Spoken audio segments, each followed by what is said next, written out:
Hello and welcome to another episode of Law and Beyond, a series brought to you by the Law Gazette, where we invite auspicious personalities from the legal fraternity and conversate with them about their life, law, and beyond. I'm your host, Muhammad Atif Ahmed, and I have with myself a very special guest who is a mentor to me, a guide and advisor for all of us at the Law Gazette since our inception, Mr. Nipun Bhatia sir. I have an ardent conviction that majority of our viewers must be aware of Nipun sir's personality. But for those who don't, I'll provide you with a brief introduction. Nipun sir is the president of Legal League Consulting, who are India's first management consultants catering to the global legal industry. He is a qualified chartered accountant, a lawyer with a spark for intellectual property rights, and a pioneer in the area of law firm management and legal practice management. With over a decade of work experience, he has an integral force contributing to the evolution of legal fraternity through initiatives aimed at growing law firms, corporate legal departments, and legal education sector. His work stretches from law firm management, strategic planning to equity structuring. He also diverges in teaching and training students across the country. A very warm welcome to you, sir. I'm honored to host you today. Thank you so much, Atif. The pleasure is entirely mine, and thank you for a very lovely introduction as well. So thank you for having me over. I look forward to a great conversation with you. Sir, before we head towards our in-depth interaction on today's agenda, I'd like to record an excerpt from Robert Frost's mind that explains your unconventional journey of finding your calling. And I quote, "Two roads diverged in the wood, and I took the one less traveled by, and that has made all the difference." So, sir, I want you to shed some light on your journey up till now, the major turn of events in your life that has shaped you to what you are today as a person and a professional. I think the quote aptly describes the journey, Atif. It has been a very, very interesting thought process. I started off with my conventional being the accounts manager at one of the ad agencies, which was a subsidiary of a very renowned apparel brand. So that's how I started my career. And eventually, after doing it for less than a year, I did realize that this is not something that gives me a push. This is not something that I look forward to. Yes, I was doing what I was doing, but I had this bent towards the field of law. Luckily, at that particular point in time, I met Ms. Bitika Anand, who's the founder of Legal League Consulting, who's a visionary and a very renowned figure in the legal sector. So at that particular point in time, I happened to meet her, and she kind of got me on board to place me at one of the IP law firms. That's how the IP connection comes about. And of course, I've done my specialization in IP, my post-graduation certification in IP. So after working there for about 2.5 years, I did realize that my profile over there was a mix. I started off as an accounts and an administration manager, but my profile diversified to HR, then to do investigations, then to brand enforcement, and then at one point in time, I was heading a team of about 80 people, if I'm not wrong. So it was a very good learning experience for me. Mr. Chandarlal, who's the founder of the firm Lal and Sethi, is one of my mentors, of course, apart from Ms. Bitika Anand. So these are the two people I really look up to in my life and who have shaped my career. Mr. Chandarlal pushed me a lot into fitness. He pushed me a lot into, he taught me audacity. You should have the audacity to try out different things, and there's a major role he's played in grooming me. And of course, Bitika Anand, who's given me the entire freedom to try out whatever you want to try. So when I did my role for about 2.5 years with the firm, and I happened to meet Bitika again, I did tell her that, by the time Legal Consulting was it had established, and there was a lot of name in the market because they were doing some really interesting stuff. So I did tell her that, I like what you do because you are game changers. You are doing something which nobody had heard of. Lawyers, per nature, and law firms have a very confidential way of functioning. They don't want to share their information out in public domain. So for someone to come into an industry like that and then have people trust an organization with their HR details, their finance details, their growth story, their plan, it was definitely something which was unheard of. And the concept of law firm management was very popular back then in the West, but it had just started to make some inroads in India. So she was a true visionary, and she had done her specialization in law firm management from University of Nottingham. So I think these two incidents, meeting Bitika and being trained under Mr. Lal, have been game changers for me. And why I chose this field, because I knew that there's something I can add value to. I wanted to, I knew I would not go and practice law in true sense, because I don't think I'm cut for litigation, or I don't think I could sit for long hours of negotiation or corporate deals or corporate transactions. I wanted to be in the field to do something which is very different. And luckily with Legally Consulting, we got that opportunity.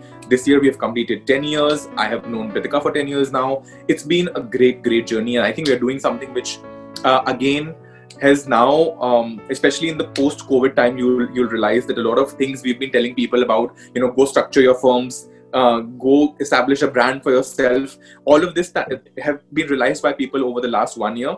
So yes, I would say that we were ahead of our times in introducing what we introduced, and thankfully that has played off. You may call it a punt, you may call it a planned move, but I think it has paid off well. Very inspirational indeed, sir. So let's take our conversation forward to the next stage and dive deep into the understanding the branding perspective involved in the profession of law. So given the restrictions on lawyers towards advertising and solicitation, what goes into creating a brand for lawyers? Okay, branding, Adif, is a very tricky term when it comes to especially lawyers, and I'm glad you pointed out correctly that there are restrictions in, we're all aware of the kind of restrictions we have from Bar Council, and of course those are very legit restrictions, because a large section of our population is still illiterate. We cannot just go and entice people or kind of solicit work, because it kind of goes against the principles, and there's been legit reasons for it. But when you strictly ask me what branding is, I would always say that branding is something that develops organically, that has to basically a sum total of not what you do, but also how vigilant are you in telling people and making a change and bringing a change. So a lot of times people ask me that, we can't do websites, elaborate websites, or we don't want to be sounding very sales driven, or we don't want to be sounding very commercial when we speak about it. And I say, you don't have to do that. Your brand is actually what people perceive about you in terms of thought leadership, what people perceive you in terms of domain knowledge of what the area you're practicing into, and most importantly, the kind of that role of being a trusted advisor. So a lot of times when you start engaging with clients, you will notice, especially when a person comes to a lawyer, they don't want to keep changing their lawyer every now and then. When they establish a trust factor, they would ask you and they will reach out to you even for areas you may not even be practicing. Why does that happen? Because there is an inherent trust that develops if you deliver well, if you deliver a good service. So your brand basically is the perception that you create through your work, that perception of you as a thought leader, and the perception of you as someone who knows what is happening in that domain. So it is, of course, you have to also be relevant in what you do. You have to be updated in what area you're functioning at. And you have to also be speaking at the right forums, raising correct issues, addressing the correct issues. So when people see you as someone with authority in a particular area, that is what your brand is. It is not just your website. It's not just your social media profile. I think brand today is the service combined with content.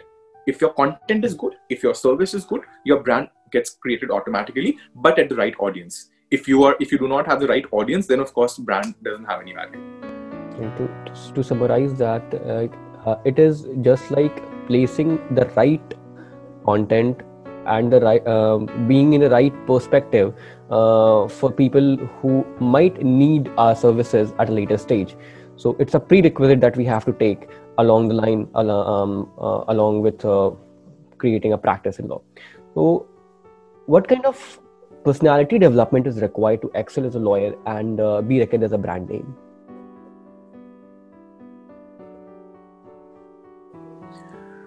Okay, I'm glad you asked that question, Atif, because a lot of us have different benchmarks for us.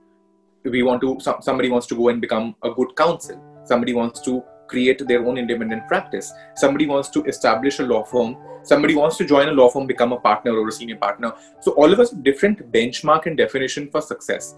But in all of these areas, whether you are a counsel, whether you are an independent lawyer, whether you're working in a law firm, whether you've established your own law firm, I think one fact which everyone will agree is purely technical knowledge will not define you as a good lawyer. Of course, that's a basic. If you're calling yourself a surgeon, surgery is a basic skill you need to have. So similarly, as lawyers, lawyering is basic skill expected out of us. But when you talk about personality and brand, I think personality is something that connects people on a more human ground. I've seen a lot of people win clients or get client mandates because of similar interest, because of similar hobbies, because they are part of similar networks and forums, because they have been connecting on issues other than law. So when I talk about personality, it's again about what you showcase to the outer world. What are your areas of interest? What is it that you the domain knowledge in terms of what you the awareness and the relevant part of it. I'll give you an example. If I call myself a real estate lawyer and I'm not seen talking about which new judgments are coming up or shaping the this complete practice area, or new legislations that have come up, or anything that is coming from the government side, if I'm not seen talking about these issues, how will people know purely just because I am executing certain mandates? My personality doesn't showcase anything that I talk about real estate. Then how would people know I'm a real estate lawyer? And same with real estate is just an example. So basically, when I say it's about personality, one part of it is being relevant, being updated, and talking about it. Because unless and until you don't talk, unless and until people don't see you talking about the relevant issues, you wouldn't be, there is no brand value attached to it. And the second most important part when you talk about personality is to empathize and think from a client's end. You may have 20, 200 or 2000 clients. For client, you are the only lawyer. So you can't distinguish just because you've been doing similar cases, and if you think that और एक case आ गया, same चीजें करनी है, same वो है, तो कहीं ना कहीं that attitude gets translated. Clients will realize that. If you empathize with the client, if you think you can bring something on the table and make each client feel a lot special and different, and you win over the client should be eating out of your hands because you've empathized, because you've given them the correct course of action, and because you're not thinking from a short-term profit angle, but you're building a relationship. I think if you do that, that is the essence, and that is when you graduate from being a professional to a trusted advisor. Then the client is not going to leave you and go anywhere, because they will know that we are going to come back to this person because this person is thinking from our side. This person is giving us the correct course of action. So I think your personality will definitely encompass two important things: the relevance part of it and the empathy part of it. That is when you kind of have a personality. And of course, technical knowledge to base hai, uske bina to kuch chalega hi nahi. That has to be as a strong root.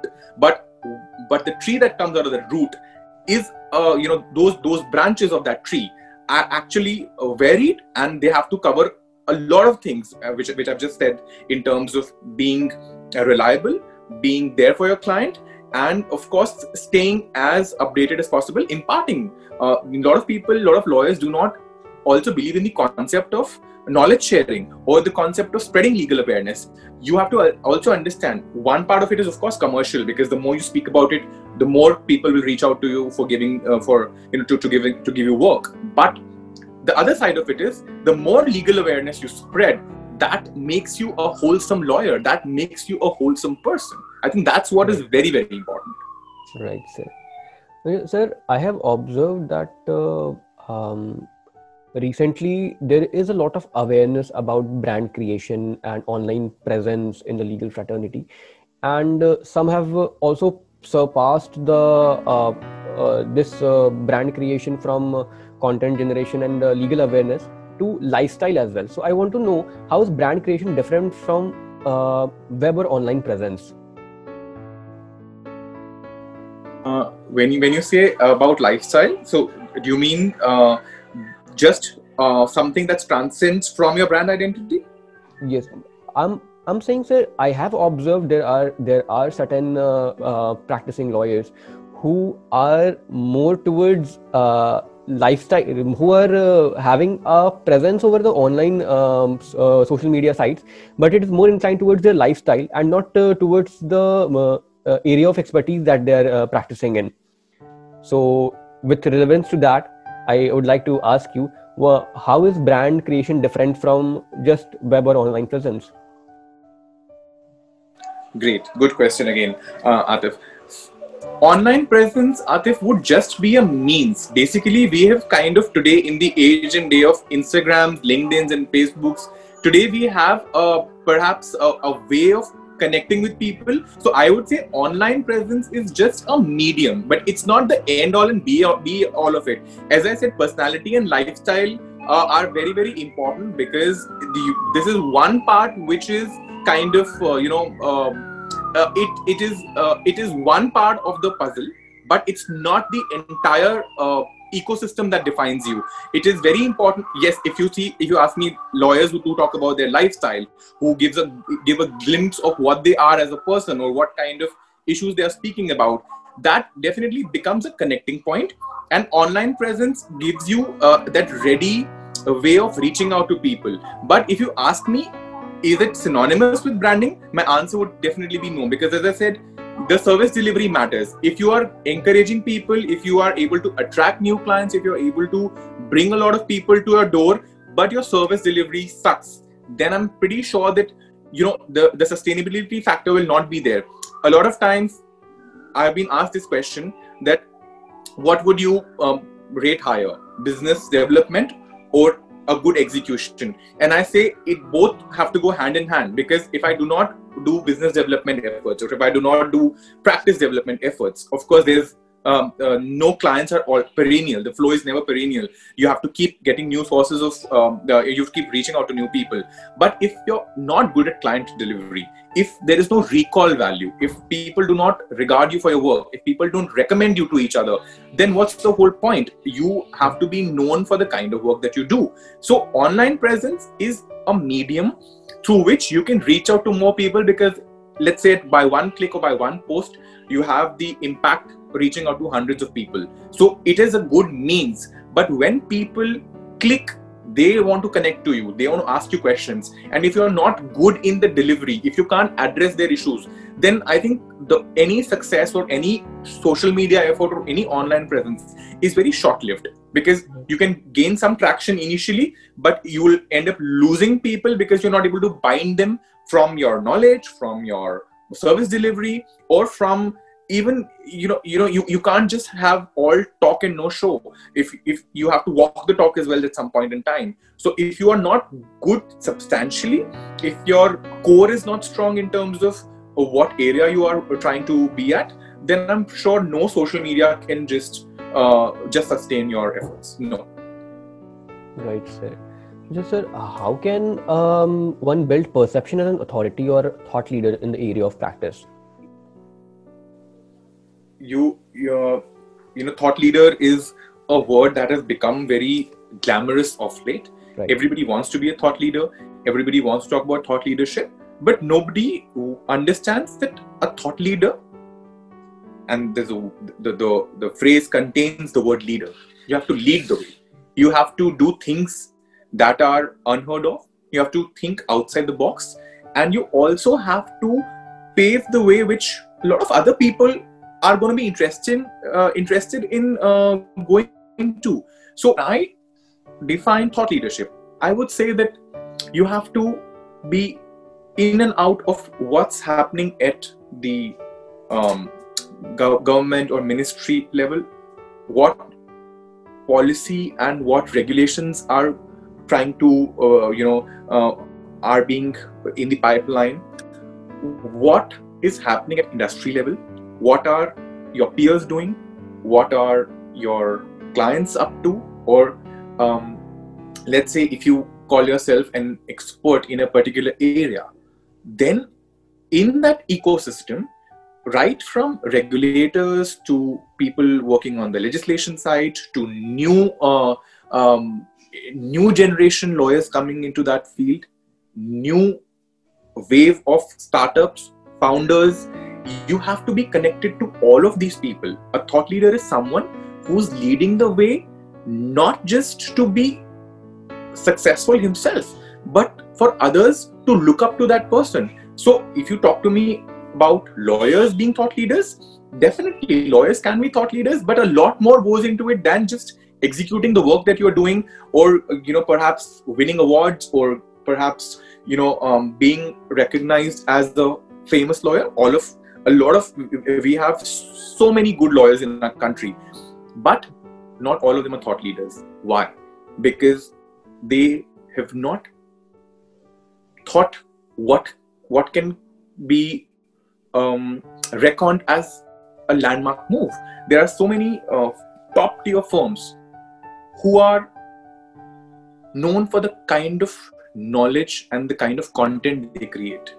There are so many firms who have contributed to fields like artificial intelligence, or things like green initiatives, paperless offices. When you do something which is very different, which has the possibility of changing a functioning of entire fraternity, there were a handful of firms, and I say this because I was at Lal & Seth. It was one of the very first few firms who went paperless, and the entire thing was kind of digitized. All documents were digitized. Even the original documents were sent back to clients, and we retained very limited physical space for physical documents. We were working on a complete paperless environment.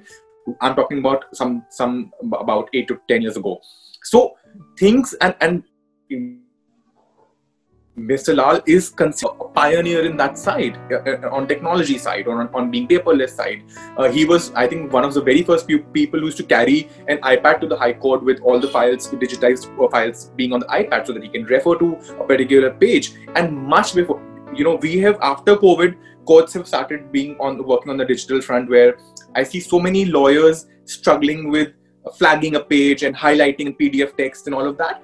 We had done all of this way back, about 8 to 10 years back. So it's interesting that why I would call someone like Chandan Lal a thought leader, because he started and initiated something which was unheard of, and that passion has to be continuous. It can't be short-lived. It can't be, I've started one initiative, I've done it for the fad of it, for the popularity of it, and now I'm back to it. No, it has to be sustained effort. It has to be out of the box, and it has to be at community level. And I'll give you an example. At one point in time, we were designing an in-house software, an in-house IP management software. They still have it. It's called Click IPR, which he designed not just for his firm. When he tried and tested and used it for this firm, he also made it available to other firms. And I remember in the conference room, we had a kind of a 50-member meeting from different law firms. There were partners, managing partners from different firms who came to see how the software functions. So, that is something that was his IP. He created that software, but he invited the entire fraternity to come and have a look at the functioning of it. And also, if they are interested in getting them for their firms, he was happy to do that as well. So now see, it is something that's binding the entire community. The entire IP fraternity came for that. So when I talk about someone being a thought leader, I took his example because it was fitting it was ticking all the correct boxes. You have to have initiatives at community level. The initiatives have to be sustained. They have to be, of course, outside the box, and they have to be something that can change the perception, that also encourages people to follow your footsteps. That's when you become a leader. So according to me, thought leader is something which is a prolonged and more sustained version. Brand creation and having a brand identity is step one.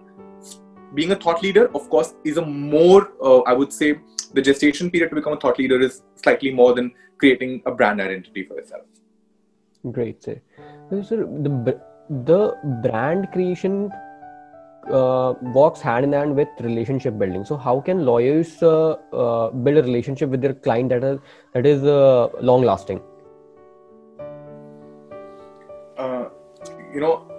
I'm glad you used the word relationship building, because I've met so many lawyers, and one word which a lot of lawyers use is networking. Now, networking sounds to me more like it has a commercial connotation to it. when I say relationship building, I think it's more to come from a not immediate benefit / immediate gratification kind of an arrangement. When you meet people and when you meet a lot of different people with not just an intention that, oh, I'm going to go and win a mandate from this person, or this person is going to engage me for a case, or this person is going to engage me for a particular transaction, I think that is a very short-sighted approach to it. When I talk about relationship building, I mean going and meeting as many people as possible and tell them what you do. Tell them what you can do. Tell them what has been your journey as a lawyer. Tell them what have you what were your landmark moments? What were the high points of your career? So when you keep meeting people, telling them what you do, asking them what you can do for them to help them, they may not give you work immediately, but each time you meet them, you give them an anecdote, you give them a perspective, you give them something which they would like to know about. A lot of them may not be aware of laws or things that can affect their businesses, things that can affect their career journeys or their vision or goals.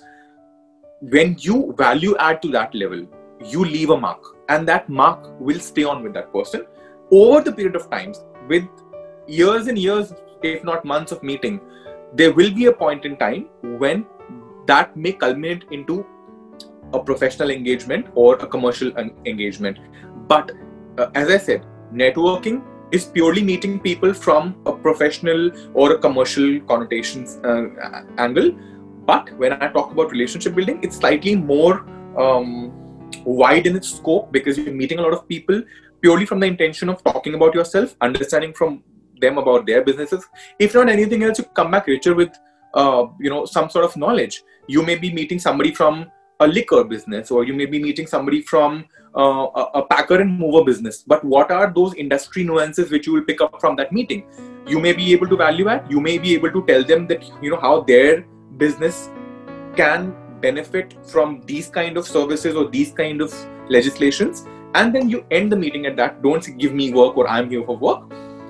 Over a period of time, when you keep sending them bite-sized information, why do firms do newsletters? Why do firms do policy updates? And why do firms do small sort of dissemination of let's say a one-pager update or something like that? That's because they are adding value to a prospective client or to a client who may need all of that information. How are you making yourself useful? So relationship building is slightly wider, because it is not just with a short-sighted approach. It is definitely, it carries gestation period and may give you benefits in the long run. But the benefit of that is when you've told someone and when you keep informing people about your diversification. Let's say you are a firm stationed in Delhi.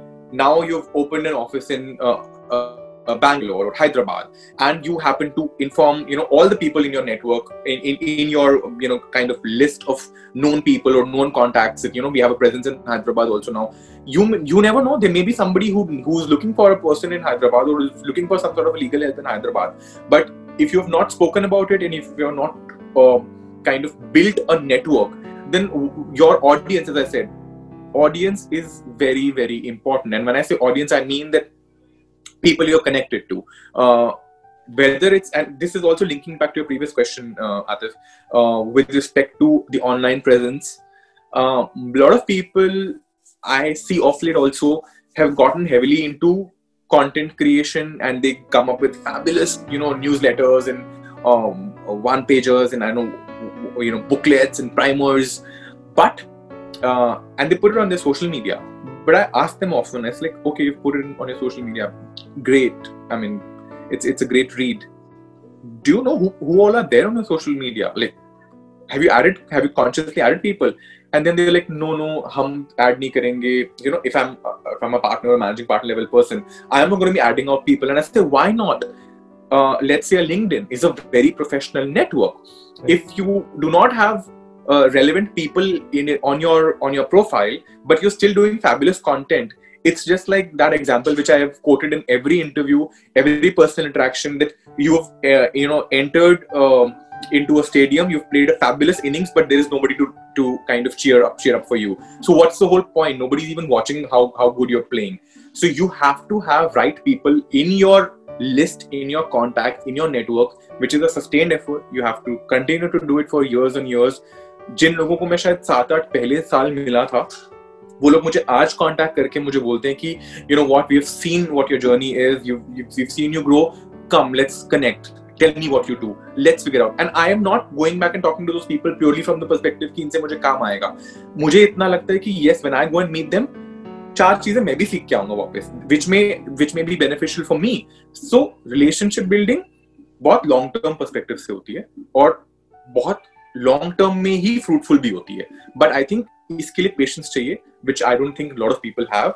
But those who want to get into it, it's a patient effort, but definitely worth it. Great, sir.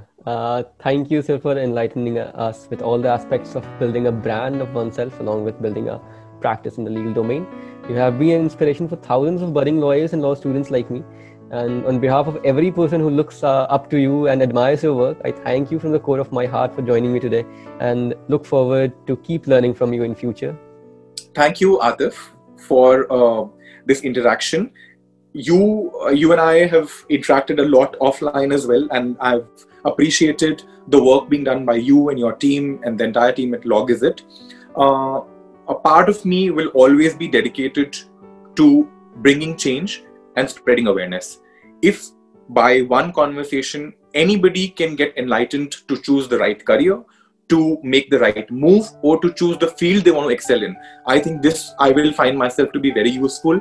And having said that, my doors are always open for any sort of query, any law student or a practicing lawyer, there's no difference that I will not entertain any query. Yes, of course, if you send me direct DMs on Instagram saying internship chahiye, I may not be answering those, and I will come back with a polite no to that. But yes, if there is any question with respect to career guidance, CV building, any career choices you want to make, conventional, unconventional, my doors are always open for all of those queries. And I really want to thank you for enabling this conversation, and all the best to the LawGazette. You guys are doing some great work, and I'm happy to be a part of most of your initiatives, and we'll together rock it further as well. Thank you so much, sir. Thank you for watching us. Give the thumbs up if you found this episode informative. Signing off until next time.